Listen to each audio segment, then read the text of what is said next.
Alright guys, it's now um, July of 1940, and you can see here the tech chart. We've got a lot of new tech going for a lot of the nations, and by income level you can see America's almost in the war. A bunch of stuff has happened since the last time, so we have got, trying to remember what exactly happened. It's been a while between turns, but the Communist Chinese launched a pretty big offensive to take back Japanese territories, which then the Japanese retaliated, and especially right here, they sent in a large armored force that was pretty much all lost. So Japanese are definitely trying to recuperate there after that. Also, over here, Japan placed two minor factories and forgot to reinforce the territory, so the Communist Chinese were able to come in and just destroy those. Japan's not exactly defended, as you can see. America, like I said, is just about in the war. They don't have a lot of Pacific units yet. The Dutch have pretty much been completely wiped out. They don't really have the capacity to wage war, although this sub has picked off a few Japanese boats. The British are trying to get rid of the possibility of Japanese convoy raiders, so we've got seaplanes placed around and Australian submarines getting ready to convoy raid the Japanese. The Italians are definitely getting their butt handed to them in the African front. As you can see here, the Free French have been doing pretty good with these American Lend-Leased heavy tanks, and as you can see, for those people who like the sculpts and painting, that's a Char 2C World War I tank, but it's one of the units I'm using as my French heavy tanks. The Italians pulled out of Western Egypt because they fear that they wouldn't be able to hold it against a joint British and French attack. They did launch a little bit of an invasion up here into a Russian-occupied Azerbaijan, and the British South African Army is pushing up to the Italian Horn of Africa.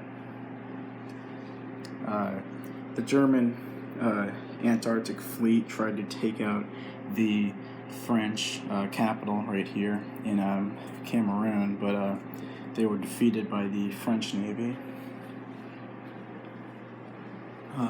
Chile hasn't really been doing anything, and no one's really been getting many goals in South America. America is, like I said, close to declaring war, so they were able to provide escort duty in the Atlantic. So you can see here that the Atlantic's just covered in escorts, so they should be able to wrap up the German submarine scourge pretty soon.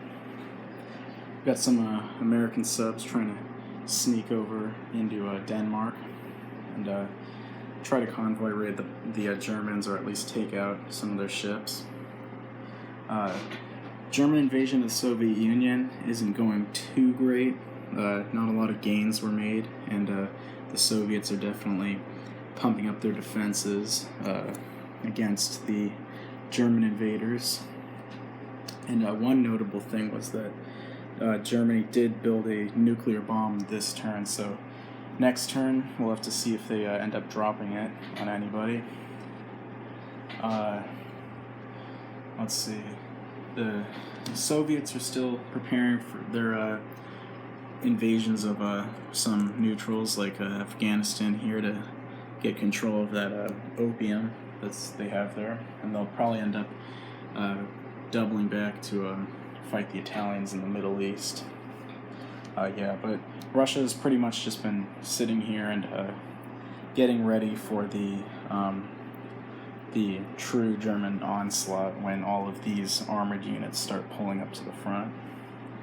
I was pretty unlucky as Germany too. I tried to take Lithuania here and lost 2 artillery, and wasn't even able to take off any Lithuanian units. But yeah, this is probably one of the strongest times I've ever seen the Free French at, because they pretty much got all of North Africa and their whole army up there, and now they've got heavy tanks provided by the Americans, so we'll have to see how Italy holds up against that. But overall, other than maybe a few more Balkan countries, Italy's pretty much hunkering down in Europe, especially with the Americans so soon in entering the war and a easy landing spot there in North Africa. There's pretty much no way the Italians are going to be able to hold it, and I actually bought an air transport over there, so I should be able to maybe retreat some of my forces and airlift them back to the peninsula. But yeah, that's pretty much what's been happening in 1940, and we'll have to see how the war plays out next year.